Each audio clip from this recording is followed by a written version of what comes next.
அது வந்து கண்டிப்பா ஏற்றுக்கொள்ள முடியாது. பிரதானத்துவம் இந்த கூட்டத்துக்கு கூட்டப்பட்டது. ஏன் இவ்வளவு பெரிய ஒரு கன்ஃபியூஷன்? நான் ரொம்ப சிம்பிளான ஒரு பர்சன். அவருக்கு வேற எந்த விதமான ரைட்ஸும் கிடையாது. வணக்கம். நேர்பட பேசு நிகழ்ச்சிக்கு வரவேற்கிறோம். அண்ணா பல்கலைக்கழக பாலியல் குற்றவாளி ஞானசேகரனுக்கு ஆயுள் தண்டனை வழங்கி நீதிமன்றம் தீர்ப்பு வழங்கி இருக்கிறது. குற்றவாளியாக திரு ஞானசேகரனை மட்டும் வைத்து இந்த வழக்கை விரைவாக முடிப்பதற்கு திமுக அரசு முனைப்பு காட்டியது ஏன் அப்படின்னு திரு இபிஎஸ் கேள்வி எழுப்பியிருக்கிறார். எஃப்ஐஆர்ல குறிப்பிடப்பட்டிருந்த யார் அந்த சார் என்ற கேள்விக்கு இதுவரை விடை கிடைக்கல. அதிமுக மீண்டும் ஆட்சி பொறுப்புக்கு வருகிற போது இந்த கேள்விக்கு விடை கிடைக்கும் அப்படின்னு அவர் சொல்லியிருக்கிறார். இல்லாத சார்களை உருவாக்கி இழிவான அரசியல் செய்யும் ஒரே சார் பழனிசாமி சார் தான் அப்படின்னு அமைச்சர் திரு ரகுபதி அறிக்கை வெளியிட்டிருக்கிறார். இதெல்லாம் தான் இன்றைய நேர்விட பேசுவின் பேசுபொருள். பழனிசாமி கேள்வியின் பின் கதை என்ன அப்படிங்கிற தலைப்பில் பேச இருக்கிறோம். திமுகவிலிருந்து திரு விக்கி பங்கேற்றிருக்கிறார். அதிமுகவிலிருந்து திருமிகு சசிரேகா இணைந்திருக்கிறாங்க. அரசியல் விமர்சகர் திரு செந்தில்வேல் பங்கேற்றிருக்கிறார். அரசியல் விமர்சகர் திரு பொன்வேல்சன் பங்கேற்றிருக்கிறார். வணக்கம் விருந்தினர்கள் அனைவருக்கும். திரு பொன்வேல்சன், ஏன் மீண்டும் மீண்டும் இந்த வழக்கு விசாரணையில் நீதிமன்ற தீர்ப்பில் திரு இபிஎஸ்க்கு சந்தேகம் இருந்துகிட்டே இருக்கு? நீதிமன்ற தீர்ப்பில் எந்த சந்தேகமும் கிடையாது. நீதிமன்றம் தீர்ப்பு என்பது சட்டம் ஒரு இருட்டறை, அதில் வக்கீல் வாதம் ஒரு விளக்கு. அப்படி விசாரணை அமைப்பு என்ன ஆதாரங்களை கொடுக்கிறதோ அந்த ஆதாரங்கள் திருப்தியாக இருந்தால் அதை முழுவதுமாக ஏற்றுக்கொண்டு தீர்ப்பு வழங்குவது தான் நீதிமன்றத்தின் வேலை. அதை நீதிமன்றம் மிகச் சரியாக செய்திருக்கிறது. அதற்கு பாராட்டுகிறோம். கொடுத்திருக்கிற ஆதாரத்தின் அடிப்படையில் நீங்கள் விசாரணை செய்து கொடுத்திருக்கிற விசாரணை, அதே மாதிரி நீங்கள் எந்த கைதிகளை ஒப்படைக்கிறீங்களோ அந்த ஆதாரத்தின் அடிப்படையில் நாங்கள் முழுவதுமாக ஏற்றுக்கொள்கிறோம் கூறுகிறாங்க. விசாரணை அமைப்பின் மீது தான் சந்தேகம். அந்த இடத்துல தான் சந்தேகம் வருகிறது. விசாரணை அமைப்பு யார் அமைச்சா? விசாரணை அமைப்பு உயர்நீதிமன்றம் அமைச்சது. எஸ்ஐடி அனுப்புனாங்க. அமைச்சாலும் அந்த விசாரணை நீதிமன்றம் வந்து அது போதாது என்பதற்காகத்தான் சிபிஐ விசாரணை கோரப்பட்டது எதிர்க்கட்சி தலைவர் அவர்களால். சிபிஐ விசாரணை கோர்னது அதுக்காகத்தான். நீதிமன்றம் அமைச்ச எஸ்ஐடி மேலையும் நம்பிக்கை இல்லை. எஸ்ஐடி மேல நம்பிக்கை இருக்குது. எஸ்ஐடி வந்து யாருடைய கட்டுப்பாட்டுக்குள் இருக்கிறது? இங்க இருக்கிற நம்ம டிஜிபி கட்டுப்பாட்டுக்குள்ள தானே வருது. அது அந்த அப்படி இருக்கும்போது அதோட எல்லைகள் வந்து ஒரு லிமிட்டடாக தான் இருக்கும் அப்படின்றது தான். இன்னொன்று, நீங்கள் 5 மாத விசாரணைக்கு பிறகு எஸ்ஐடி சொன்னது இந்த வழக்கில் ஒருவர் தான் இருக்கிறார், இது நம்ம ஃப்ளைட் மோடில் போட்டிருந்துச்சு, பயம்படுத்து சொன்னார். இது திருப்தியா இருந்துச்சு. இல்லை, இது 5 மாத விசாரணையும் திருப்தியா இருந்தது. இதற்கு மேலே ஒரு மிகப்பெரிய விசாரணையாக கமிஷனர் அதை அடுத்த நாளே சொல்லிட்டாரு. 5 வருடம் கழிச்சு 5 மாதம் கழிச்சு இந்த எஸ்ஐடி அதே தானே சொல்றாங்க. அப்போ அது முன்னாடியே சொல்லிட்டார் அவர் தான். அந்த 3ஐயும் அவரே சொல்லிட்டார். ஒரே குற்றவாளி தான், ஃப்ளைட் மோடில் இருந்துச்சு, அந்த பெண்ணை பயன்படுத்துறதுக்காக தான் அந்த யார் அந்த சாருன்னு சொன்னாருன்னு. ப்ரிலிமினரி இன்வெஸ்டிகேஷனுக்கு முன்னாடி, இன்ட்ரோகேஷனுக்கு முன்னாடி, போலீஸ் கஸ்டடியில் எடுத்து குறுக்கு விசாரணை பண்ணுவதற்கு முன்னாடியே, சாம பேத தான தண்டத்தை பயன்படுத்துறதுக்கு முன்னாடியே கமிஷனர் இதே விஷயத்தை சொல்லிட்டாரு. 5 மாதம் கழித்து இதைத்தான் எஸ்ஐடியும் சொல்லுது. இப்போ நீதிமன்ற தீர்ப்புக்கு பிறகும் யார் அந்த சார்னு பேசுறது நீதிமன்ற அவமதிப்புல வழக்கு. அது எப்படி நீதிமன்றம் அரசு வழக்கறிஞர் சொல்றாரு? நீதிமன்ற அவமதிப்பு இது ஆகும்னு எப்படி சொல்ல முடியும்? இது எப்படி நீதிமன்ற அவமதிப்பு? பேரறிவாளன் குற்றவாளியா இல்லையா? பேரறிவாளன் குற்றவாளி இல்லைன்ற விவாதங்கள் நடந்துச்சா இல்லையா? அப்போ நீதிமன்ற அவமதிப்பாது? இது போல எத்தனை வழக்குகள் சொல்லலாம். இது 5 மாத வழக்கு, 5 மாதத்தில் விரைவாக முடித்தோம் அப்படின்னு சொல்கிறாங்க. அது பெருமை, ரைட். நம்மளுக்கு வந்து அந்த மாணவிக்கு நியாயம் கிடைக்கணும் இல்லைன்னு சொல்ல. நீதிமன்ற விசாரணை வந்து நேர்மையாக நடந்துச்சு. நீதிமன்றத்தை பொறுத்த வரைக்கும் விசாரணை நேர்மையாக நடந்துச்சு. அவங்க 30 வருட தண்டனை கொடுத்துருக்காங்க. பிஎன்எஸ் ஆக்ட் 64(1) பிரகாரம் வந்து சாகும் வரை கூட ஆயுள் தண்டனை கொடுக்கலாம். ஆனால் அதுக்கு ஒரு படி கீழே 30 ஆண்டுகள் அப்படின்னு அவங்க எல்லை நிர்ணயிச்சிருக்காங்க. அது ஒரு ஆறுதல் தான் நம்மளுக்கு. இன்னும் அதையும் இன்னும் உக்கிரமாக கொடுத்துருக்கலான்ற ஒரு எதிர்பார்ப்பு இருக்கிறது, இல்லைன்னு சொல்ல. இந்த 5 மாதங்கள் விரைவாக தீர்ப்பு கொடுக்குறாங்கன்னா இதுக்கு முன்னாடியே ஒரு உதாரணம் இருக்குது. 1990 பிப்ரவரி 23 ஜெயலலிதா அம்மா வரும்பொழுது திரிசூலம் அருகே அவர் காரில் லாரி எதிர வந்து மோதி, லாரி விபத்து, மிகப்பெரிய விபத்து. அதில் அவங்க கொடுத்த சாட்சிகள்னா அந்த லாரி மீண்டும் மீண்டும் மோதியது, பின்னாடி ரிவர்ஸ் போய் மறுபடியும் மோதியது. ஆனால் அவங்க ஆஸ்பத்திரியில் அட்மிட் ஆயிருந்தாங்க, தேவகி ஹாஸ்பிட்டலில் நினைக்கிறேன். அவங்க டிஸ்சார்ஜ் ஆகிறதுக்கு முன்னாடி அந்த வழக்கு விரைவாக முடித்து வைக்கப்பட்டது. அந்த லாரி டிரைவருக்கு 1750 ரூபாய் அபராதம் விதிக்கப்பட்டது. இப்போ இதை விட விரைவாக முடிக்கிறதுக்கு வழக்குகள் நிறைய இருக்குது. அதே மாதிரி போக்சோ என்ன சந்தேகப்படுறாரு இபிஎஸ்க்கு இருக்கக்கூடிய பிரதான சந்தேகம் என்ன? இப்போ இயற்கையா பாத்தீங்கன்னா இந்த வழக்கு வந்து தீர்ப்பு மேல இல்ல, விசாரணையில என்ன சொல்லுன்னா, முதல் நாள் விடுவிக்கப்பட்ட அந்த குற்றவாளி அடுத்த நாள் கைது செய்யப்படுகிறார். எதற்காக விடுவிக்கப்பட்டால், எதற்காக மீண்டும் கைது செய்யப்பட்டார்? அடுத்தது விசாரணை எல்லை எந்த அளவுக்கு போனது? He is a habitual offender. 35 வழக்குகள் அவர் மேல இருக்கிற ஒரு ஆள் சுதந்திரமாக எப்படி நடமாடினாரு? அதுவும் இல்லாம ஒரு செக்யூரிட்டியான பிளேஸ்ல, ப்ரொஹிபிட்டட் பிளேஸுக்குள்ள, அந்த உலகத்திலேயே தரவரிசையில் முன்னணி வரிசையில் இருக்கிற ஒரு பல்கலைக்கழகத்துக்குள்ள அவன் எப்படி ஈஸியா போயிட்டு வர முடியுது? அப்படின்ற போது 35 வழக்கு உள்ள ஒரு ஹார்ட்கோர் கிரிமினல் அவன் எப்படி போயிட்டு வரான்? அப்படிங்கும்போது அவனுக்கு அதற்கு உடந்தையாக இருந்தவர்கள் யார்? அதாவது குற்றவாளி மட்டும் கிடையாது, குற்றத்திற்கு உடந்தையாக இருந்தவர்களும் குற்றம் செய்யப்பட்டவர்கள். அந்த எல்லைக்குள்ள எஃப்ஐஆர் யார் மேல? ஒரு செக்யூரிட்டி மேலேயோ, அங்க செக்யூரிட்டி கார்டு மேலேயோ, இல்ல மற்ற அவருக்கு பழக்கமானவர்களையோ யார் மேல கூடுதல் எஃப்ஐஆர்கள் பதிவு செய்யப்பட்டது? யார் விசாரிக்கப்பட்டார்கள்? இன்னொரு பக்கம் நம்ம சார், அதாவது பொள்ளாச்சி வழக்கு உதாரணம் சொல்லுவாங்க. அதில் வந்து முதல் பெண் வந்து குற்றம் சொன்னது 4 பேர் மேலே தான் வழக்கு சொன்னாங்க.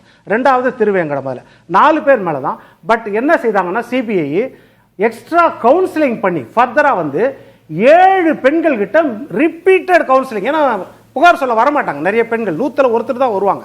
அப்படி வரும்பொழுது அந்த ரிப்பீட்டட் கவுன்சிலிங் உங்க எல்லாமே ரகசியம் வைக்கப்படும் சொல்லி சொல்லி சொல்லி 7 பெண்களை கூட சேர்த்தாங்க.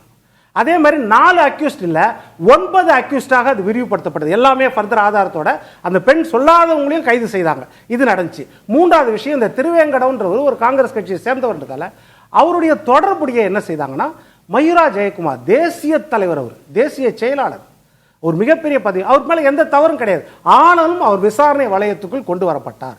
அப்படி இருக்கும்போது இந்த ஞானசேகரன் வந்து அவரு கூட தொடக்கமாக இருந்த கட்சி நண்பர்கள், இப்போ அமைச்சர் அவங்க வீட்டில் பிரியாணி சாப்பிட்டுருக்காரு, துணை மேயர் பிரியாணி சாப்பிட்டு, அவங்க விசாரணை, அவங்க மேல குற்றம் இருக்கு நம்ம சொல்ல, விசாரணை வளையத்துக்குள்ள வந்து அவனை பற்றியதெல்லாம் விசாரணை செய்தார்களா?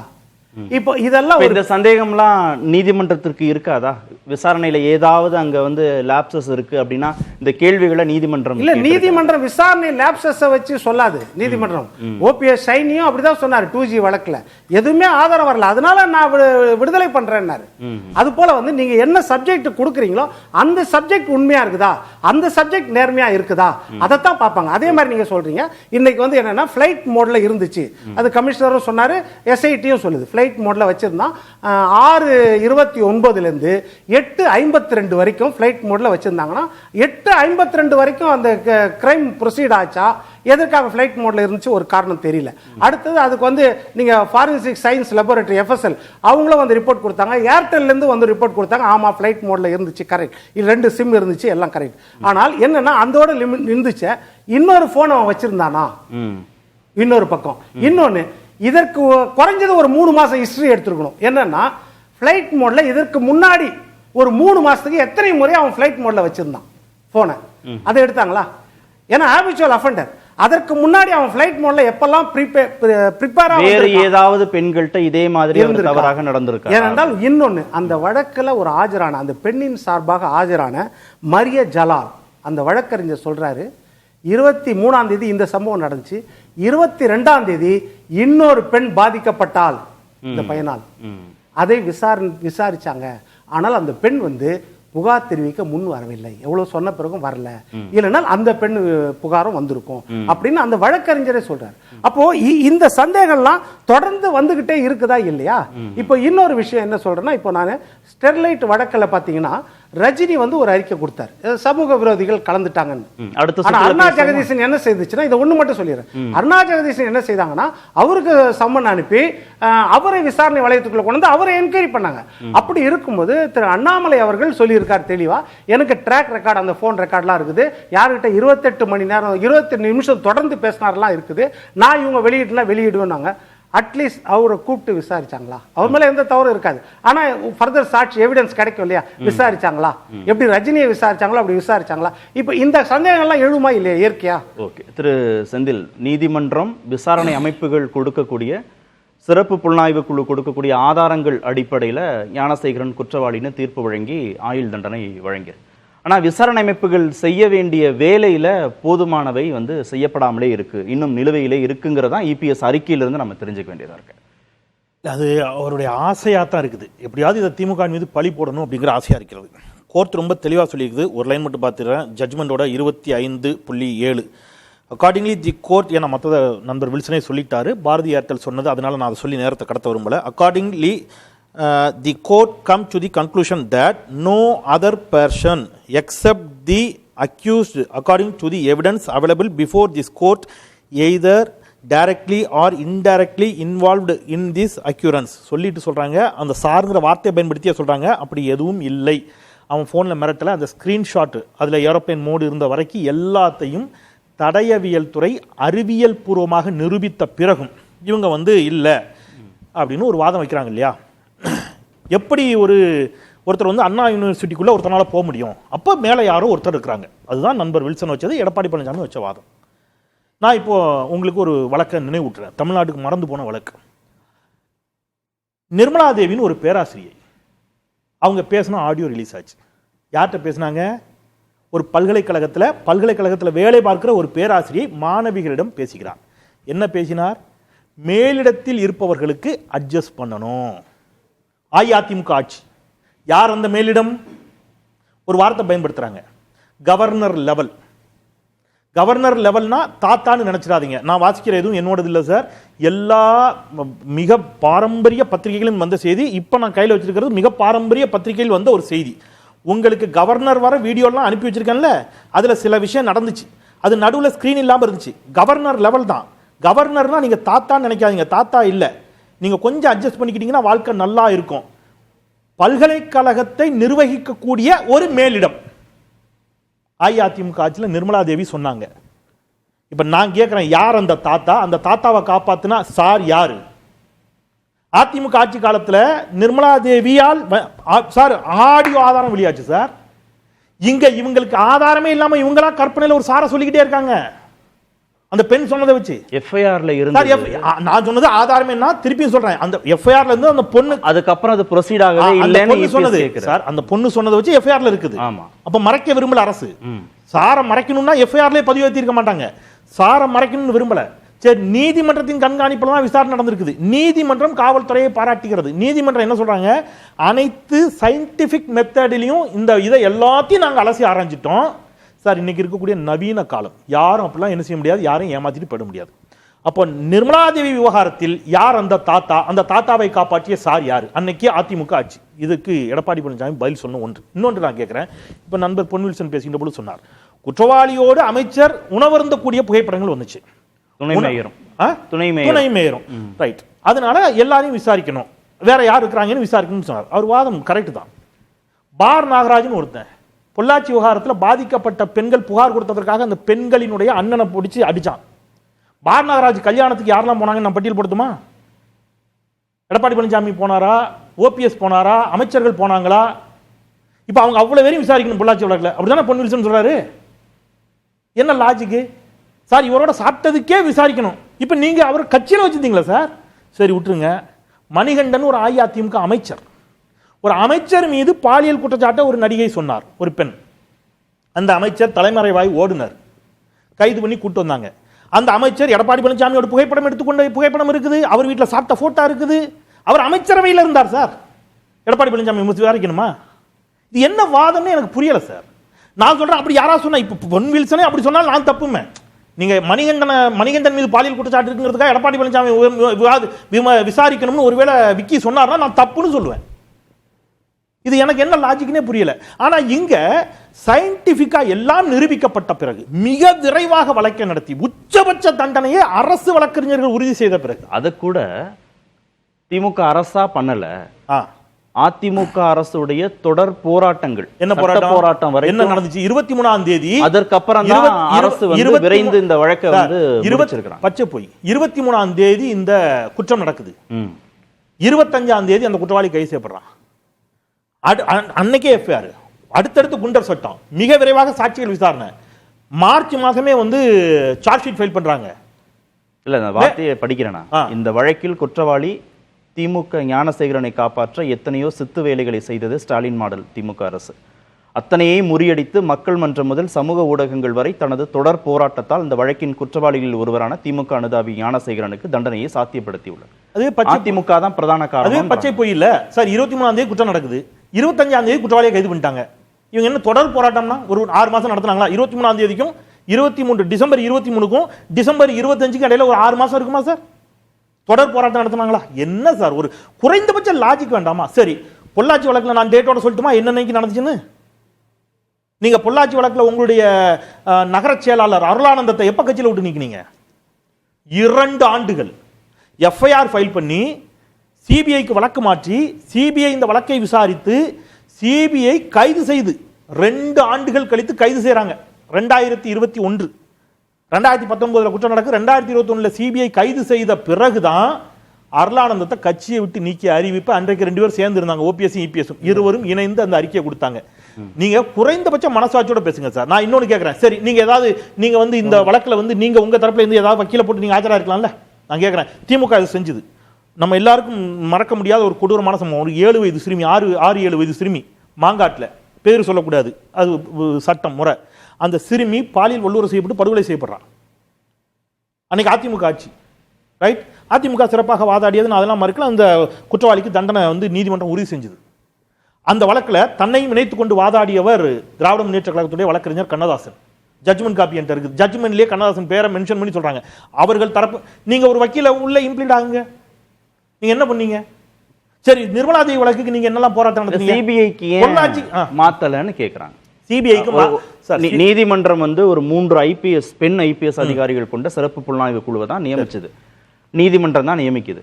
ஆனாலும் அவங்க டிஜிபி கண்ட்ரோல்ல வரக்கூடிய அதிகாரிகள்னா டிஜிபி தமிழ்நாடு அரசு கண்ட்ரோல்ல இருக்கக்கூடிய அதிகாரி. இப்போ வெளிப்படையான ஒரு விசாரணை நடந்திருக்காதுன்னு அவங்களுக்கு ஒரு சந்தேகம். இப்ப சிபிஐக்கு மாத்தாததுனால உள்நோக்கத்தை கற்பிக்கிறாங்கன்னா கோடநாடு கொலை கொள்ளை வழக்குல ஏதோ அதிமுகவுக்கு தொடர்பு இருக்குன்னு ஒத்துக்கிறீங்க, அப்படிதானே? அதான உண்மை. கோடநாடு கொலை கொள்ளை வழக்கு அதிமுக ஆட்சி காலத்துல தான் நடந்துச்சு. பொள்ளாச்சி வழக்கை சிபிஐக்கு மாற்றிய எடப்பாடி பழனிசாமி ஏன் கோடநாடு கொலை கொள்ளை வழக்கை மாத்தல? சார், சிபிஐக்கு மாத்த சொல்லி நீங்க நீதிமன்றம் போனீங்க.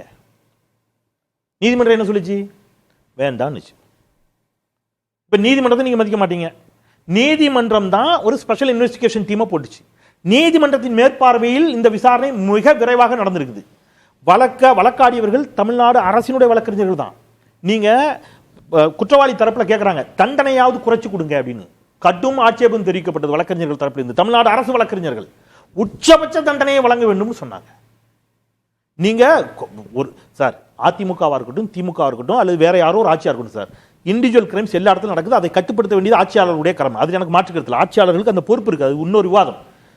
ஆனா மொட்டை தலைக்கு முழங்காலுக்கு முடிச்சு போட்ட மாதிரி மிக விரைவாக விசாரித்து முடிக்கப்பட்ட ஒரு வழக்கிலேயே நீங்க இவ்வளவு தூரம் போவீங்கன்னா, பொள்ளாச்சி பாலியல் கொடூரத்துல குற்றவாளி உங்க கட்சியினுடைய நகர செயலாளர், அதுக்கு பொறுப்பெடுக்க மாட்டீங்க. அவன் போய் பார் நாகராஜ் போய் பாதிக்கப்பட்ட அண்ணனை போய் அடிச்சு பொறுப்பெடுக்க மாட்டீங்க. நான் தலையிட விரும்பல. 20 பிப்ரவரி 2021 அருளானந்தம், ஹெரோன் பால், பைக் பாபு கைது செய்யப்பட்டார்கள். 22 இரண்டாவது குற்றப்பத்திரிகை தாக்கல் செய்யப்படுகிறது. 22ஆம் தேதியே கட்சியை விட்டு நீக்கப்படுகிறார். கைது செய்யப்பட்டு 2 நாள். இல்ல இல்ல, தப்பு தப்பு சார். என்கிட்ட டேட் இருக்கு. நோ என்கிட்ட டேட் இருக்குது. இல்ல என்கிட்ட டேட் இருக்கு. நான் சேலஞ்ச் பண்றேன் சார். நான் சேலஞ்ச் பண்றேன். சிபிஐ 2021 பாருங்க, பிப்ரவரி 2021 பிப்ரவரி 20ஆம் தேதி தான் அவரை கைதே பண்றாங்க சார். அத கைதே அன்னைக்கு தான் சார். நானும் அத தான சார் கேக்குறேன். ஐயோ இது என்ன சார்? அவர் என்ன சொன்னாரு சார்? 2019 கைது சொன்னாரு. இல்ல போட்டு சொல்லல, நீங்க போட்டு பாருங்க. 2019 சொன்னாரு சார். எஃப்ஐஆர்ல 2 வருஷம் கழிச்சு நீக்கலாம்னு சொன்னாரு. நான் என்ன சொன்னேன்? அருளானந்தம் பேர் இருந்துச்சு.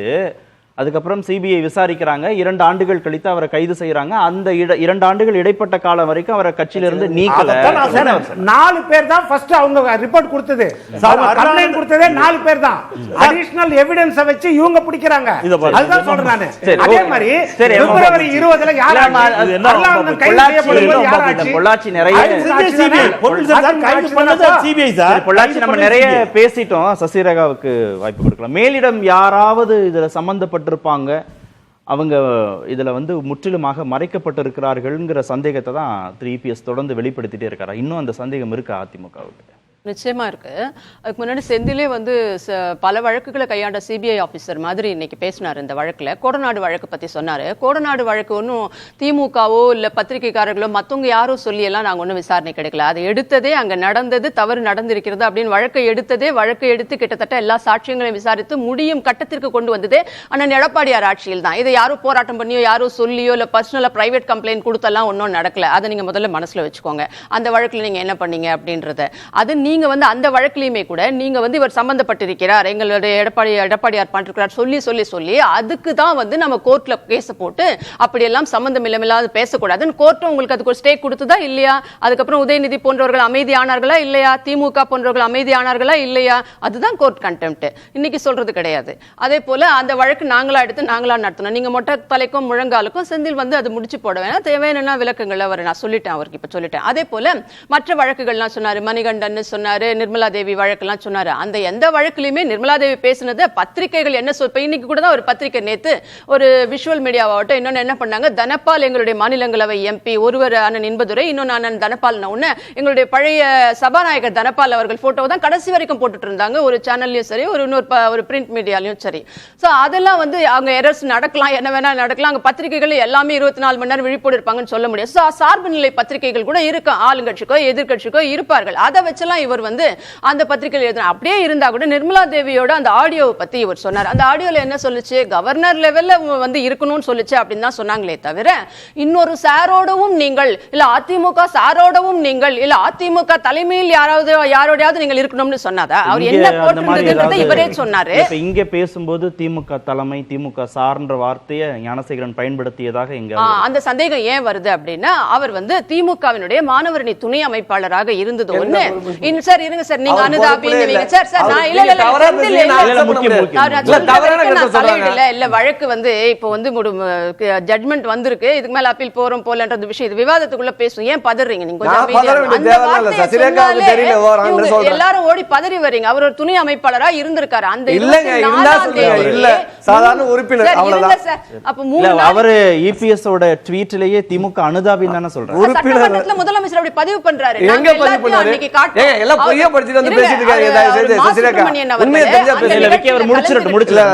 அந்த நிகழ்ச்சியில 24ஆம் தேதிக்கு முன்னாடி அவர் வந்து அந்த பகுதிகள் அந்த கோட்டூர்புரம் பகுதிகளில் பிரியாணி சப்ளை பண்றது நலத்திட்ட உதவிகள் வழங்குற நிகழ்ச்சியில மா சுப்பிரமணியன் தான் அதை டிஸ்ட்ரிபியூட் பண்றாரு. ஞானசேகரன் பல விழாக்கள்ல அவங்களோட இதுல இருக்கார், ஃபேம்லெட்ஸ் பார்த்திருப்பீங்க, போஸ்டர்ஸ் பார்த்திருப்பீங்க, அதற்கான படங்கள்லாம். இதையெல்லாம் தாண்டி அவனுடைய வீட்டுல படுக்கை அறையில மா சுப்பிரமணியனும் சென்னையினுடைய துணை மேயர் மகேஷும் பிரியாணி சாப்பிடுறாங்க. இது எல்லாவற்றிற்கும் மேலாக அந்த கோட்டூர்புரம் பகுதியில் இருக்கக்கூடிய வட்ட செயலாளர் சண்முகத்தோடு மிக நெருக்கமாக இந்த ஞானசேகரன் குற்றவாளி. யார் அவன்? History sheeter. Not only a history cheater, not only a habitual offender, not only a criminal offender, chain pulling, bureau pulling offender, அந்த criminal மட்டும் கிடையாது. He is also a KD, history cheater of KD history cheater also. அதாவது பலவித விதமான கிரைம்களையும் புரியக்கூடியவன். இந்த மாதிரி sexual assault, sexual offensesல இருக்கக்கூடிய history cheater KD ஆகவும் அவன் வந்து ரவுடியாகவும் இருந்திருக்கிறான். செயின் புல்லிங் பண்ணியிருக்கான். இதுக்கு முன்னாடி பிஸ்டல் அவன் கையிலேயே அனுமதி இல்லாம வச்சிருந்திருக்கான். சோ 20 இன்னைக்கு இந்த ஆட்சியில சேர்ந்ததோடு சேர்த்து அவனோட 17 இருந்து 18 வழக்குகள் அவன் மீது இருக்கின்றன. இந்த பகுதியில் இருக்கக்கூடிய ஒரு வட்ட செயலாளர் சரி ஒரு அமைச்சருக்கு தெரியாது. 3-4 ஆண்டுகளா அவன் யாருனே தெரியலன்னு வச்சுக்கோங்க. துணை மேயருக்கு அவன் யாருனே தெரியல, படுக்கையறையில போய் பிரியாணி சாப்பிட்டாங்கன்னு வச்சுக்கோங்க. அந்த பகுதியில் இருக்கக்கூடிய வட்ட செயலாளருக்கு சர்வ நாடையும் தெரிந்திருக்கும் ஒரு கட்சியினுடைய வட்ட செயலாளருக்கு அந்த பகுதியில் எந்த கடையில எந்த வீட்டுல யார் இருக்கிறாங்க. ஏன்னா அது ஒரு குறுகிய பகுதி, என்ன ஒரு 2000 ஓட்டு 1000 ஓட்டு இருக்கக்கூடிய பகுதிக்கெல்லாம் ஒரு வட்ட செயலாளர் இருப்பார். அந்த சண்முகத்தோடு நெருங்கிய தொடர்பில் இருந்திருக்கிறான். திமுகவின் அந்த பகுதியில் நிகழ்ந்திருக்கக்கூடிய ஒவ்வொரு நிகழ்ச்சிக்கும் இவர் தான் இந்த ஞானசேகரன்றவன் தான் பிரியாணி சப்ளை பண்ணியிருக்கிறான். இதன் அடிப்படையில் நாங்க அந்த பல்வேறு ஆதாரங்களை அன்னைக்கு காட்டணும். ஞானசேகரன் வந்து தவறு செய்யும் போது இவங்க எல்லாரும் கூட இருந்தாங்கங்கிறதுக்கு ஏதாவது ஆதாரங்கள் இருக்கா? பல்வேறு விதமான போட்டோஸ் சொன்னேன். நான் அவங்க வீட்ல பிரியாணி இன்ன வரைக்கும் மா சுப்பிரமணியனோ துணை மேயர் மகேஷோ அவர் வீட்டில் பிரியாணி சாப்பிட்டேன்னு சொன்னதை ஏன் சார் மறுக்கல? சம்பவம் நடந்த அண்ணா பல்கலைக்கழக மறுக்கணும்ல சார் அவங்க. சம்பவம் நடந்த குற்றம் நடந்த அண்ணா பல்கலைக்கழக வளாகத்திற்குள்ள ஞானசேகரன் மட்டும் தான் அந்த குற்றச்செயலில் ஈடுபட்டதாக காவல்துறை எஃப்ஐஆர்ல பதிவு செய்யப்பட்டிருக்கு. அவர் மட்டும் தானே கைது செய்யப்பட்டிருக்கிறார். அவரோடு அரசியல் ரீதியாக தொடர்புடையவர்கள் எல்லோரையும் இந்த வட்டத்துக்குள்ள ஏன் கொண்டு வரணும்னு நினைக்கிறீங்க? யார் அந்த சார் ட்விட்டர்ல தானே போட்டுட்டு இருக்கோம், யார் அந்த சார் சோஷியல் மீடியால தானே சொல்லிட்டு இருக்கோம். ஏன் பதறி நீங்க இன்னைக்கு அரசு வழக்கறிஞரே ஓடி வந்து அப்படி ஒரு வார்த்தையை சொல்லக்கூடாது, அது கோர்ட் கண்டெம்ட் ஆகும் எப்படி சொல்ல முடியும்? It's a fair comment. அதாவது யார் அந்த சார்னு சொல்றது? அந்த சார் நான் மாசுபடாதவர்கள் இன்னும் விவிஐபி சார்கள் இருக்கிறார்கள் நாங்க நேரடியா தானே சொல்றோம். மாசு அவர்கள் இருந்தார்னு சொல்றோம்ல, ஏன் விசாரிக்கலன்னு கேட்கிறோம் இல்லையா? எனக்கும் அதற்கும் எந்த சம்பந்தமும் கிடையாது. நீங்கள் என்னை தொடர்பு படுத்தினால் நான் கோர்ட்டுக்கு போவேன். இன்ன வரைக்கும் யார் சார் சொல்லல? நீதிபதி சொன்னதாக தானே அரசு வழக்கு இல்ல நீங்க சொல்றீங்கல்ல, அதுக்கு என்ன யார் ஆதாரம் அந்த இருக்கிறது சார்ன்றது அப்படின்னு? மீண்டும் மீண்டும் கேட்டா அது நீதிமன்ற அவமதிப்பாகும். நான் வரேன், அதுக்கு வரேன். நீதிபதி சொன்னதாக தான் வழக்கு அதுக்கு முன்னாடி அனுதாபின்னு சொன்னீங்களே, இதெல்லாம் நாங்க 24ஆம் தேதியும் இவர் சொன்னாரு செந்தில் எத்தனை நாள் சார் போராட்டம் நடத்திட்டாங்க அப்படின்னு. ஏன் அத்தனை நாள் போராட்டம் நடத்தினாதான் இதை எடுக்கணுமா என்ன? அண்ணா யூனிவர்சிட்டியில ஒரு நல்ல ஒரு டீனேஜ் பொண்ணு ஹாஸ்டல்ல வந்து நம்பி படிக்கக்கூடிய ஒரு மாணவி ஆர்டர்லயே சொல்லியிருக்கு, ஒரு புகழ்பெற்ற கல்லூரி, நன்கு படிக்கக்கூடியவர்கள், அவர்களுக்கு எதிர்காலத்தில் பல தொழில்நுட்ப நிறுவனங்கள்ல வாய்ப்புகள் இருக்கிறதுன்னு தெரியுதுன்னு அந்த ஆர்டர்லயே சொல்லியிருக்கு. என்ன பிரதான சந்தேகம் என்ன? அதிமுகவுக்கும் இபிஎஸ்க்கும் இருக்கக்கூடிய பிரதான சந்தேகம் என்ன? இதுதான் எங்களுக்கு சந்தேகம் அப்படின்னா என்ன சொல்றது? அது 23ஆம் தேதி நடக்குத விஷயம். இவங்க அப்படியே அன்னைக்கு நைட் என்ன பண்றாங்க, அந்த ஞானசேகரன் இவ்வளவு பெரிய வழக்கு இருக்கக்கூடியவன, எங்க ஆட்சியில 3 முறை கூண்டாஸ் போடப்பட்டவன், இந்த ஆட்சியில 4 வருஷம் ஆயும் அந்த நிர்வாகிகளோடு, அதாவது வட்ட செயலாளர் தொட்டு அமைச்சர் வரை நெருங்கிய தொடர்பில் இருக்கக்கூடியவன், ஒரு கூண்டாஸ் கூட கிடையாது. ஆனா இப்ப வந்து அவன் மேல அவ்வளவு வழக்கு இருந்தது, இவ்வளவு வழக்கு இருந்ததுன்னு சொல்றீங்க.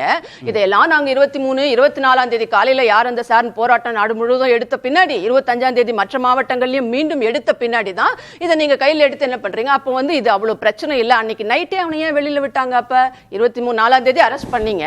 அன்னைக்கு நைட் அந்த இடத்துல இருந்து அங்கேயே பல்வேறு குழப்பங்கள். உயர்கல்வித்துறை அமைச்சர் ஒன்னு சொல்றாரு, சட்டத்துறை அமைச்சர் ஒன்னு சொல்றாரு, பல்கலைக்கழகம் ஒன்னு சொல்லுது, மாணவி ஒன்னு சொல்றாரு. எஃப்ஐஆர் லீக்ல தான் எங்களுக்கும் தெரிஞ்சது, எங்களுக்கு இதுல ஒண்ணும் தெரியாது. ஒரு நிமிஷம் செந்தில், நீங்க நிறைய பேசிட்டீங்க, கொஞ்சம் அமைதியா இருங்க. கொஞ்சம் தயவு செய்து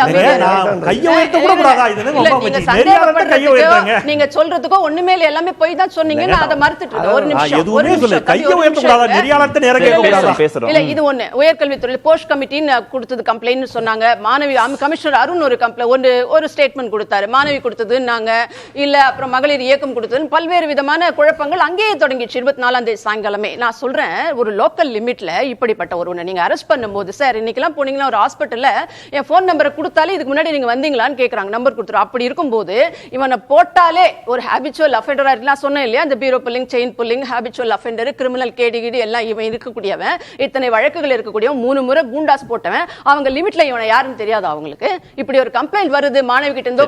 என்னன்னா தொடக்கத்துல அவனை எப்படி வெளில அனுப்புறாங்கன்னு நான் சொல்லிடுறேன். வெளியில அன்னைக்கு நைட் அனுப்பிட்டாங்க. அனுப்பும் போது யார் சொல்லின்றது நான் உங்களுக்கு சொல்றேன். அதையும் வந்து பதிவு பண்ணப்பட்டிருக்கு. அந்த வட்ட செயலாளர் போன் பண்ணி, இன்னொரு அமைச்சர் அவரை வட்ட செயலாளர் சொல்லியும் அவங்க வெளியில விடாம, அமைச்சர் போன் பண்ணி அவெல்லாம் பண்ணிருக்க மாட்டான், அமைச்சிருங்கப்பான்னு போயிட்டாரு. அவரு வெளியில போயிடுறாரு இந்த ஞானசேகரன்றவன். நான் என்ன கேட்கிறேன், இந்த இடத்துல வரீங்க இல்லையா, அந்த போன் பிளைட் மோட்ல இருந்தது, அல்ல இல்லன்னு அவன் அந்த போன் தான் வச்சிருந்தான்னு எப்படி தெரியும்? மறுநாள் இவ்வளவு போராட்டங்களை நாங்கள் கையில எடுத்த பின்னாடி தான் அவன் மீண்டும் அரசு செய்யப்படுகிறான். இந்த கேள்விகள் எதையுமே நீதிமன்றம் கேட்டிருக்காதா? இந்த கேள்விகள், இந்த சந்தேகங்கள் எதையுமே நீதிமன்றம் கேட்டிருக்காம இவ்வளவு வருஷ தண்டனையை கொடுத்திருக்கோம். ஆமா, நீங்க அந்த போனை காட்டியிருந்தா தானே. அன்னைக்கு சாயங்காலமே கமிஷனர் அருண் வந்து என்ன சொன்னார், 25ஆம் தேதி சாயந்தரமே இதில் ஒரே ஒரு நபர் தான் சந்தேகப்பட்டிருக்கிறார். இவர் சொன்ன விஷயங்கள் எல்லாம் இன்னைக்கு கோர்ட்டு தீர்ப்புல என்ன சொல்லியிருக்கோ, அரசு வழக்கறிஞர் வந்து ஞானசேகரனுடைய வழக்கறிஞர் போல வெளில வந்து சொன்னாங்கல்ல, ஒரே ஒருத்தர் தான் சம்பந்தப்பட்டிருக்காங்க, இவனுக்கு அதுக்கும் வந்து மற்றவங்க எல்லாம் இதுல யாரும் இல்ல, இது கோர்ட் கண்டெம்ட் ஆகும், போன் வந்து ஐஎம் திரிபுரம் வந்து நாங்க டெக்னிக்கலாவும் நாங்க ப்ரூவ் பண்ணிட்டோம் அப்படின்லாம் சொன்னாங்க இல்லைங்களா? அதுதான் அன்னைக்கு அருண் கமிஷனர் அருண் எல்லாத்தையும் சாயந்தரமே சொல்லி நீதிமன்றமும் அதை அக்செப்ட் பண்ணிருக்கு. கமிஷனர் அன்னைக்கு கொட்டு வாங்கினார். எஸ்ஐடி அமைக்கப்பட்ட ஹைகோர்ட் இவரை கமிஷனர் எப்படி இதில் முடிவெடுக்கிறார்? ஒரே நாள்ல ஒரே ஒருத்தர் தான் சொல்லி ஒரு நாளே உங்களுக்கு தெரிஞ்சிடுச்சான்னு கேட்டுட்டு அப்பதான் எஸ்ஐடியை போட்டு 25 லட்சம் மாணவிக்கு வந்து நீங்க இழப்பீடு தரணும் அப்படின்லாம் அன்னைக்கு தான் ஆர்டர் போடுறாங்க. சோ கமிஷனர் அன்னைக்கு என்ன சொன்னாரோ அதே தான் உங்கள் தலைமையின் கீழ் நடந்த எஸ்ஐடி வந்து இது எல்லாத்தையும் அப்படியே வைத்திருக்கிறது, அப்படியே பண்ணிருக்கிறதுன்றத ஒரே ஒரு மட்டும் நான் கிளாரிஃபை பண்றேன். ரொம்ப இடைவேளைக்கு முன்பாகவே நான் அவர்ட்ட போயிடுறேன். கோர்ட் சொன்னாங்கல, அத பத்தி நான் சொல்றேன். இது எப்படி கண்டெம்ட் ஆஃப் கோர்ட் அப்படின்னு அரசு வழக்கறிஞர் இதை எப்படி சொல்ல முடியும்? This is a very fair comment அப்படின்ற. இது எங்க இந்த ஃபேர் கமெண்ட் நான் சொல்றேன்னா, யார் அந்த சார் என்ற கேள்வி தீர்ப்பில் இருந்தோ இன்னைக்கு வழக்கின் அடிப்படையில் இருந்தோ இன்னைக்கு பிரஸ் மீட்ல இருந்து வந்தது கிடையாது. அந்த பொண்ணு எஃப்ஐஆர் இவங்க லீக் பண்ணாங்க பாத்தீங்களா, பாதிக்கப்பட்ட மாணவி இன்னொரு சாரோடும் நீ இருக்க வேண்டும் என்று சொன்னார் இல்லையா, அந்த நாளில் தொடங்கப்பட்ட கேள்வி அது. யார் அந்த சார்ன்றது தீர்ப்பின் அடிப்படையில் இது கோர்ட் கண்டெம்ட்லாம் எப்படி ஆகும்? இப்படி பேசக்கூடிய அரசு வழக்கறிஞர் இவர் வந்து எப்படி அவர் நியாயமாக நடத்தி இருப்பார் அந்த வழக்கை? எங்களுடைய கேள்வி அது எப்படி கோர்ட் யார் என்ன பண்றாரு அரசு வழக்கறிஞர்? இடைவேளைக்கு போனோம், நிகழ்ச்சியின் வடிவத்தை புரிஞ்சுக்க இன்னொரு இல்ல நீங்க இது என்ன எனக்கு இல்ல புரியல. நம்ம ஒரு line. இல்ல எல்லாத்தையுமே நம்ம இந்த நிகழ்ச்சியில பேச முடியாது இல்லையா? நான் நேரமா போதுமான நேரம் கொடுத்தாச்சு இல்லையா? முக்கியமான விஷயம் கார்த்தி. இல்ல ரொம்ப நேரம் இடைவேளை கேக்குறாங்க. நான் பகிர்ந்து தான் கொடுக்கிறேன். ஆகும்னு சொல்றதன் மூலம் பாதிக்கப்பட்ட மாணவி அப்பீல் போகக்கூடாதுன்னு சொல்றாரா, இல்ல இனியும் பாதிக்கப்பட்ட மாணவிகள், இதுக்கு முன்னால பாதிக்கப்பட்டவர்கள், இன்னைக்கு ஆயிரக்கணக்கான போக்சோ வழக்கால் பாதிக்கப்பட்டிருப்பவர்கள், ஞானசேகரனே இன்னொரு ஒரு இதே மாதிரியான செக்ஷுவல் அஃபென்ஸ்ல அதே அண்ணா யூனிவர்சிட்டியில ஈடுபட்டிருக்கிறானே, இவர்கள் எல்லாம் வெளியில் வரக்கூடாது என்று பயமுறுத்துகிறாரா? ஒரு லைன் விக்கிட்டு போகணும். ஒரு லைன் தான். ஒரு திருப்பி என்ன சொல்றாங்க, ஒன்றிய செயலாளருக்கு தெரியாதா, வட்ட செயலாளருக்கு தெரியாதா, அவர் வீட்டு படுக்கையில வச்சு சாப்பிட்டாங்களான்னா, நான் திருப்பி கேட்கறேன் டைரக்டா. நான் இப்போ குற்றச்சாட்டு இப்படிதான், எனக்கு வேற வழி இல்லை. உங்களுடைய அமைச்சர் மணிகண்டன் பாலியல் குற்றச்சாட்டுக்கு உள்ளானார், நடிகை சொன்னார். எடப்பாடிக்கு உடனேன்னு சொல்ல போறீங்களா? என்ன லாஜிக்கான வாதம் இது? திருப்பி ஒன்று ஒரு நிமிஷம் இன்னொரு சொல்லி அவரை எதிர்க்கட்சி சொல்ல கூடாதுல தப்புங்கறேன்.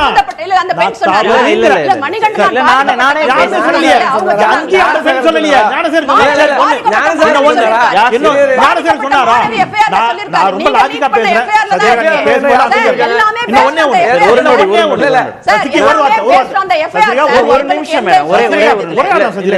ஒரே ஒரு வார்த்தை சொன்னாங்களா? ஒருத்தர் சொன்னார். யார் சொன்னா? கோடநாடு கொலை கொள்ளை வழக்கில் குற்றம் சாட்டப்பட்டு அதிமுக ஆட்சியில் கைது செய்யப்பட்ட குற்றவாளிகள் இதை எடப்பாடி பழனிசாமி சொல்லித்தான் செய்தோம் என்று சொன்னார்களா இல்லையா? அதற்கு அப்பீல் என்ன பண்ண போறீங்க? அப்ப அவர் பொறுப்பெடுத்துக்கிறீங்களா? எடப்பாடி பழனிசாமி தான் ஒத்துக்க போறீங்களா? என்ன வாதம் இது? அவருக்கு வாய் அவர் அரசு தரப்புல இருந்து கோடநாடு கொலை கொள்ளை சரி ஒரு நிமிஷம் வெயில் எடுத்தது என்ன இருங்க? அப்ப அதன் பின்னாடி ஸ்டாலின் இருக்கிறாரா? ஒரு நொடி இல்ல அதுதான் இது அந்த எக்ஸ்டெண்ட் வரைக்கும் நோக்கி நகர்ந்துட்டே தான் இருக்கு. நம்ம இந்த சப்ஜெக்ட்டுக்குள்ள வரும். சரி விக்கி, இது என்ன அதிமுகவுடைய பிரதான சந்தேகம் திரு இபிஎஸ் ஸ்டேட்மெண்ட்ல இருந்து பார்க்க வேண்டியதா இருக்குன்னா, ஒரு முன்முடிவோடு ஞானசேகரன் மட்டும்தான் இதுல சம்பந்தப்பட்டிருக்கார், அவர் மட்டும்தான் குற்றவாளி அப்படின்னு கமிஷனர் திரு அருணுடைய அந்த பிரஸ் மீட்ல இருந்து தொடங்கி ஒரே நேர்கோட்டில் இதை டிராவல் ஆகி இது முடிஞ்சிருச்சோ அப்படின்னா உங்களுக்கு சந்தேகம் இல்லை. நான் என்ன சொல்றேன்னா, அந்த கேள்வியே சாருங்கிற ஒரு விஷயம் தான். அந்த பெண் கோட் பண்ண அந்த வார்த்தை அதையுமே ஜட்ஜ்மெண்ட்ல தெளிவா சொல்லியிருக்காங்க. அந்த பெண்ணை அச்சுறுத்துவதற்காக ஞானசேகரன் பயன்படுத்திய வார்த்தைன்னு அப்ப தெளிவாவே இருக்கு. அந்த பெண்ணை அச்சுறுத்துறதுக்காக அவன் அந்த வார்த்தையை பயன்படுத்தி இருக்கான். தெளிவா அந்த ஸ்டேட்மெண்ட்ல எல்லாமும் இருக்கு. ஒரே ஒரு சந்தேகம் கேட்டாங்க இல்லையா ரெண்டு பேரும்? இல்ல சார் ஒரு நொடி சார், இப்படி அவரை பேசவே விடல. நான் அடுத்த சுற்று தான், இனிமே கை உயர்த்தவே வேண்டியதில்லை. அவங்க என்ன கேட்டாங்கன்னா, ரெண்டு தரப்புமே கேட்டாங்க. வில்சனும் கேட்டாங்க, சசிரேகாவும் கேட்டாங்க. ஒரு போன் தான் வச்சிருந்தாரா, இன்னொரு போன் வச்சிருந்தாரா இல்லையான்றதை நீங்க ஏன் விசாரிக்கவே இல்லை? இதுக்கு முன்பாக ஒரு முதல் நாள் ஒரு மாணவி பாதிக்கப்பட்டதாக சொல்றாங்களே, அவங்கள நீங்க விசாரிச்சீங்களா அப்படிலாம் கேட்டாங்களா? இந்த விசாரணை ஒரு முழுமையடையாம 5 மாதத்திற்குள்ள அவசர அவசரமா முடிச்சு இவங்க சொல்றாங்களா அவன் 2 போன் வச்சிருந்தானா, இல்ல வேற என்ன லேப்டாப் வச்சிருந்தானா? இதெல்லாம் இவங்களோட கற்பனை. நான் என்ன சொல்றேன், இதற்கு முன்னாடி பொள்ளாச்சி வன்கொடுமையில இதற்கு முன்னாடி சம்பந்தப்பட்ட அதிமுக நகர செயலாளர் பொறுப்பாளர் அவன் போனை ஆய்வு பண்ணாங்களா? அவன் போன்ல ஏதாவது ஃபுட்டேஜ் இருக்குன்னு ஆய்வு பண்ணாங்களா? அவனோட தொடர்புடைய பொள்ளாச்சி ஜெயராமனை கூப்பிட்டு விசாரணை நடத்தினாங்களா? பொள்ளாச்சி ஜெயராமன் போனை வாங்கி விசாரணை நடத்தலையா? அப்படி எல்லாம் கேட்டு சசிரேகா சொன்னாங்க படுக்கறையில சாப்பிட்டான. அவங்க வீட்டு படுக்கறை சசிரேகாவுக்கு எப்படி தெரியும்? ஞானசேகரன் வீட்டு படுக்கறை சசிரேகாவுக்கு எனக்கு எப்படி தெரியும் தெரியல. எனக்கு தெரியல. அலோ பண்ணுவீங்களா? படுக்கறை எப்படி தெரியும் கேக்குறாங்க. இது எப்படி அலோ பண்ணீங்க? ஒரு பெண்ணை பார்த்து இப்படி கேக்குறாங்க. அவங்க சொல்ல நீங்க ஒரே நிமிஷம் சார், ஒரே நிமிஷம் சார். இல்ல படுக்கறை தெரியும் கேக்குறாங்க. பாத்துக்கறேன் சார். விக்கி சொன்ன செய்தி தான் திருப்பி தவறா எதுமே சொல்லல. தவறா எதுமே சொல்லல. அவர் ஒரு நொடி சார்.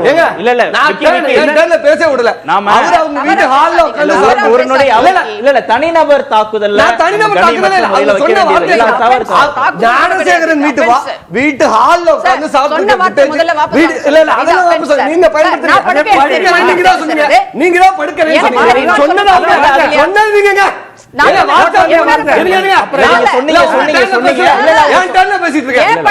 எனக்கு எப்படி தெரியும்?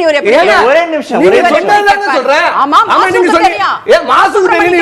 சொல்றாங்க இப்ப இது என்ன சசிரேகா பேசுற வார்த்தை? நான் வார்த்தையை மாத்தல. நான் பின்னோங்க முடியாது. நான் சொல்றேன் அவங்கள அதிமுக ஆட்சியில நாம பெண்கள் தொடர்பான வழக்கு பயன்படுத்துற வார்த்தை சொல்லப்பட மாட்டாங்க. எப்படி திமுக கவலைப்படாதீங்க. இந்த மாதிரி தான் பேசி அறுக்குவாங்க. எப்படி அந்த படுக்கை பேசுறாரு? நீங்க அண்ணா அதே மாதிரி கொண்டு வந்து உட்கார்ந்து பேசுறாங்க. எவ்வளவு பெரிய தவறு. நான் சொல்லிட்டேன்ல. தர்மபுரியில 3 அப்பாவி மாணவிகளை எரிச்சிங்க. எரிச்சு அதிமுகல சம்பந்தப்பட்ட பத்திரிகை இல்லையா? தினகரன் பத்திரிகை அலுவலகத்துல 2018 அமைச்சரியா எவ்வளவு பேசிட்டே போலாம். நீங்க ஒரே நிமிஷம் என் டர்ன்ல பேசுங்க. ஒரு நொடி சார் என்ன அலோ பண்ணு. இல்ல விக்கி இல்ல சப்ஜெக்ட் பேசுங்க. இல்ல ஒரு நொடி சார்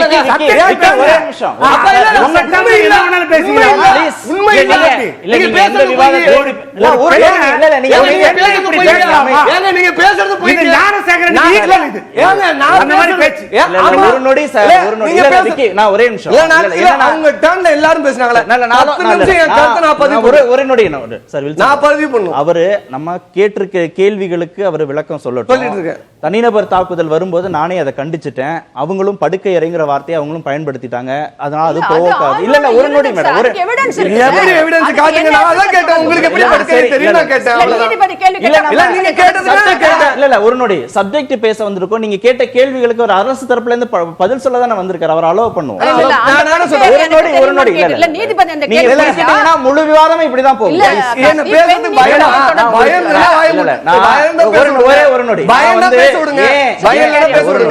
ஏன் நான் விக்கி கிட்ட கடைசியா போனேன்னா அவர் எல்லா தரப்பு கேள்விகள் சந்தேகங்களுக்கு பதில் சொல்லணுங்கிறதுனால தான். அவர்கிட்ட முதலே போயிருந்தோம்னா அவர் உங்களை குறுக்கிட கூடாது. நீங்க பேசும்போது அவங்க குறுக்கிடவே இல்லை இல்லையா? ஒரு நொடி அவருக்கு வாய்ப்பு கொடுப்போம். சரி, நீங்க தனிநபர் தாக்குதலை விட்டு சப்ஜெக்ட்டுக்குள்ள வாங்க. நான் சொல்றேன் 157 நாட்கள்ல இந்த வழக்குல விசாரணை முடிச்சுட்டு இருக்கப்பட்டிருக்கு. வாச்சாத்தி வன்கொடுமைன்னு அதிமுக ஆட்சி காலகட்டத்தில் நடந்த வன்கொடுமை வழக்குக்கு 31 ஆண்டுகள். நீங்க தர்மபுரியில ஏங்க உங்க அம்மா ஜெயிலுக்கு போனதுக்கு 3 பேரை உயிரோட கொளுத்தீங்க, பெண்களை உயிரோட கொளுத்தீங்க. 3 அதிமுக நபர்களை நீங்க என்ன 2018 எடப்பாடி பழனிசாமி வெளியே விட்டாரு. பேசிட்டு இருக்கீங்க. ஒரே நிமிஷம் நான் பேச விட மாட்டேன். நீங்க குறிச்சுக்கோங்க. ரெஸ்பெக்ட்டா கொடுத்து பேசிட்டு இருக்கீங்க. நான் ஒரே நொடி என்ன பேச அனுமதிக்க முடியலன்னா அமைதியா உட்காருங்க. உங்க வீட்ல வந்து உட்கார்ந்து பேச பொது மேடையில பேசிட்டு இருக்கீங்க. நீங்க பேசும்போது அமைதியா இருந்தல்ல குறிச்சுக்கோங்க. பேசட்டும். வலிக்குதுங்க. அவர் என்னன்னோ பேசுறாரு. கசக்கதா செய்யும். விக்கி வாங்க. இல்ல நான் சொல்றேன். நீங்க என்ன வேணா பேசுங்க, நாங்க பொறுத்துக்கணும். ஆமா பொறுத்து தான் போணும். உண்மையை பேச பொறுத்து தான். பத்தி கேட்டா ஞானசேகரனோட தொடர்பு பண்றீங்களா?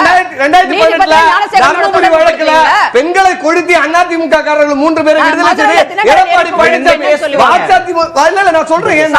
கடந்த காலத்துல ரமேஷ் என்னன்னு சொல்லுவீங்க? என்ன சொல்லுவீங்க? பேச முடியல, சும்மா உட்காருங்க. வழக்குக்குள்ள வர சொல்லுங்க. உங்களால பேச முடியல, ஏன் வழக்குக்குள்ள வரணும்? கடந்த காலத்துல ஜெயலலிதா இல்ல ஊழல் வழக்குல கைதான ஆளு, ஊழல் வழக்குல சிறைக்கு சென்ற ஊதுபத்தி உறுப்பினர் ஜெயலலிதா பேச முடியும். இடைவேளைக்கே போயிட்டு பேசணும்ல, ஊதுபத்தி உறுப்பினர் பேசணும்ல. இல்லங்க 3 வருஷம் சிறையில திரு விக்கி 5 மாதத்துல இந்த வழக்கின் விசாரணையை முடித்திருக்கிறோம் அப்படின்னு முதல்வர் பெருமிதம் தெரிவிக்கிறார்.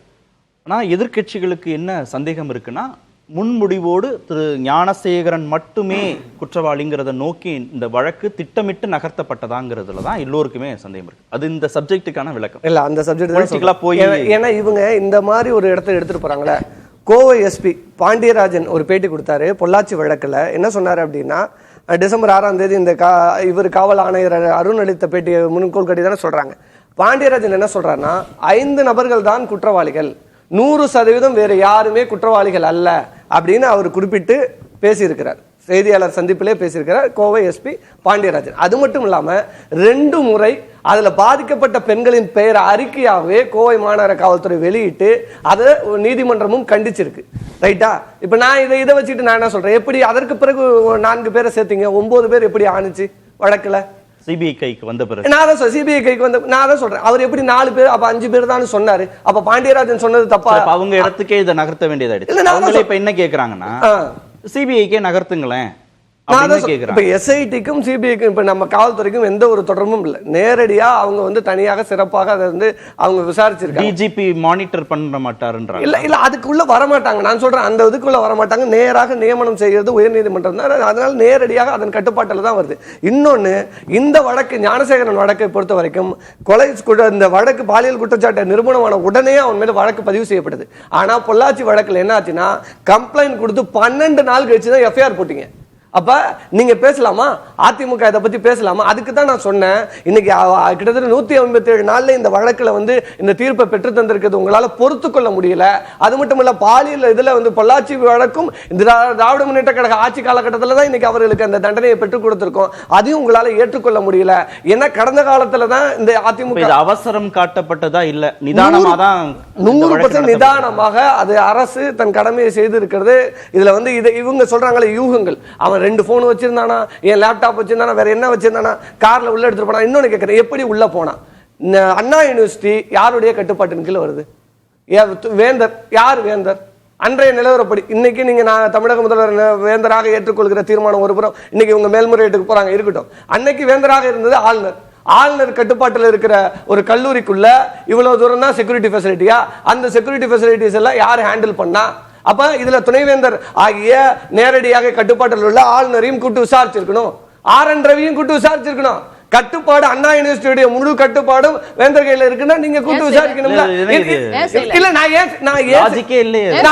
ஆர்.என். ரவியை விசாரிக்கணும். நான் இவங்க சொல்ற மாதிரி சொல்றேன். மா சுப்பிரமணியம் அவர் வீட்டுல வந்து சாப்பிட்டதுனால அவரை விசாரிக்கணும். நான் அண்ணன் சொன்ன மாதிரி மணிகண்டன் அமைச்சரவையிலே இருந்து ஒரு பெண்ணால் பாலியல் குற்றச்சாட்டு நிரூபிக்கப்பட்ட அவர் வந்து எடப்பாடி பழனிசாமியோட இருந்தாரு, ஓபிஎஸ் ஓட இருந்தாரு, கூப்பிட்டு விசாரிக்க வேண்டியது. எஸ்பி வேலுமணியை கூப்பிட்டு விசாரிக்க வேண்டியது. அருளானந்தம் யாரு? அருளானந்தம் யாரு? அருளானந்தம் வந்து நேரடியாக எஸ்பி வேலுமணியோட தொடர்புல இருந்தாரு. அருளானந்தத்தை கூட்டு விசாரி இவங்க நான் சொல்றது எல்லாமே இவங்க சொன்ன அதே கோட்பாட்டுல தான் நான் சொல்றேன். நான் மாத்தி எல்லாம் சொல்றேன். இவங்க யூகங்களை கற்பிக்கிறாங்களே அதே யூகங்கள் தான் எனக்கும் வருது. அப்ப அருளானந்தம் வந்து மாணவரணி பொறுப்புல இருந்தவன், ஞானசேகரன் எந்த பொறுப்புலயும் கிடையாது திமுகவுல. நான் நிரூபிக்கிறேன். சசிகலாவுக்கு சேலஞ்ச் இருந்தா நான் சேலஞ்ச் ஓபன் சேலஞ்ச் விடுறேன். ஒரு அவன் ஞானசேகரன் திமுகவுல பொறுப்புல இருந்தான்னு நிரூபிக்கிட்டு நான் இனிமேல் டிபேட் பேசல. ஆனா சசிகலாவுக்கு ஓபன் சேலஞ்ச் அதை நிரூபிக்க சொல்லுங்க. ஆனா அருளானந்தம் நகர மாணவரணி செயலாளராக இருந்தவன், நேரடியா எஸ்பி வேலுமணியோட தொடர்புல இருந்தவன். எஸ்பி வேலுமணி இந்த மாதிரி பொள்ளாச்சி ஜெயராமனோட தொடர்புல இருந்தவங்க இவங்க பேசுன அவர் வழக்கு போட்டிருக்காரு. என் பேரெல்லாம் இழுக்காதீங்க. இவங்க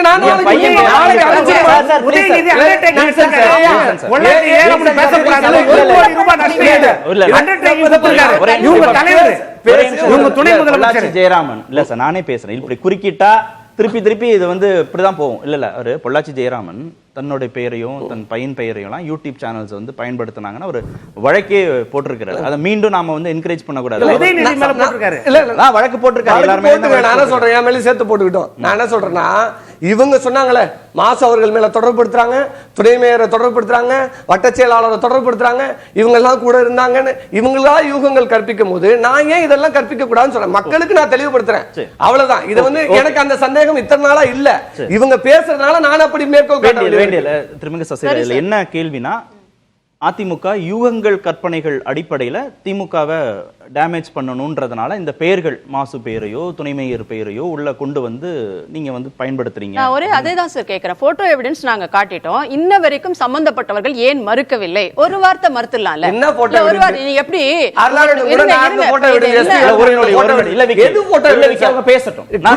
நடந்த இடத்துல அவர் இருந்தாரா? நான் ரெக்வெஸ்ட் பண்ணல உங்களுக்கு. சொல்லுங்க. ஒரே ஒரு இல்ல என்ன சம்பவம் நான் சொல்லல, நடந்த இடத்துல இருந்தா சொல்லலையே.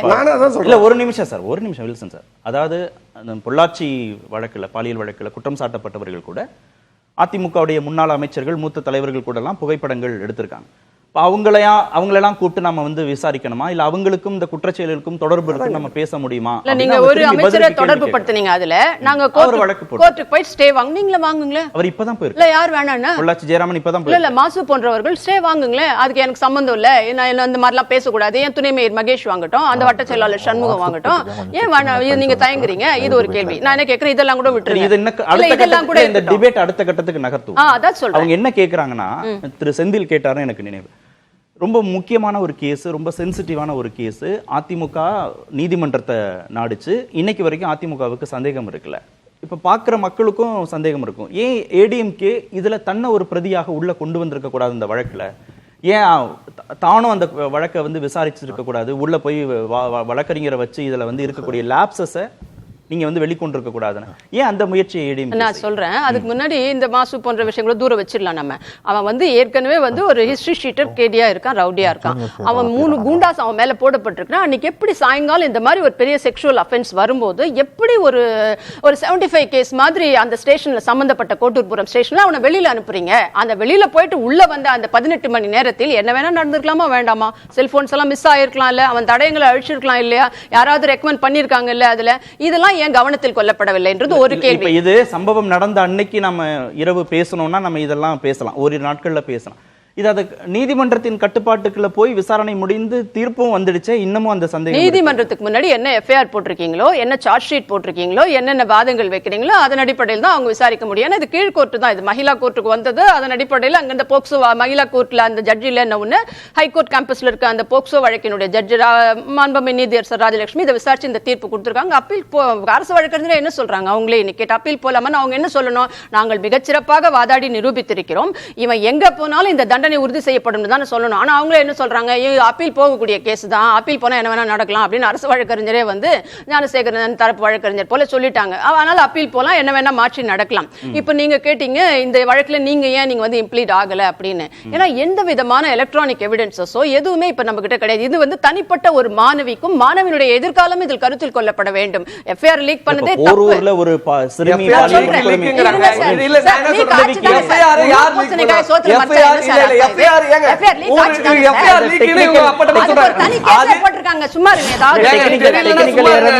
உங்களுக்கு தெரிஞ்ச மாதிரி பேசுறாங்க. எஃப்ஐஆர் லீக் யார் பண்ணா?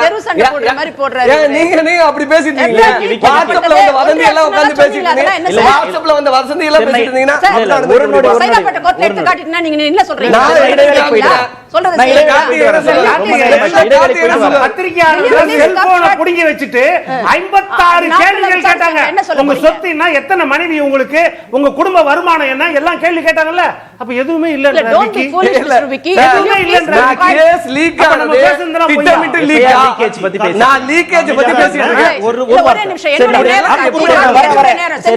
ஆக்கப்பூர்வமா சொல்லலாம். இல்ல ஆக்கப்பூர்வமா ஒரே வார்த்தை நான் சொல்லிடுறேன் உங்களுக்கு. ஆக்கப்பூர்வமா தான் அந்த எஃப்ஐஆர் லீக் ஆனது தொடர்பாக நேஷனல் இன்ஃபர்மேஷன் சென்டர் அவர்களை விளக்கம் கொடுத்துட்டார்கள். அதாவது ஐபிசில இருந்து பாரதிய நியாய சங்ஷிதா பிஎன்எஸ் சட்டங்களை மாத்திருக்கிறாங்க. இந்த ஐபிசில இருந்து பிஎன்எஸ் மாற்றுகின்ற பொழுது தொழில்நுட்ப கோளாறால் அது வெளியாகி விட்டது என்று இவர்களுடைய கூட்டணி அரசாங்கமே அதை சொல்லிவிட்டது.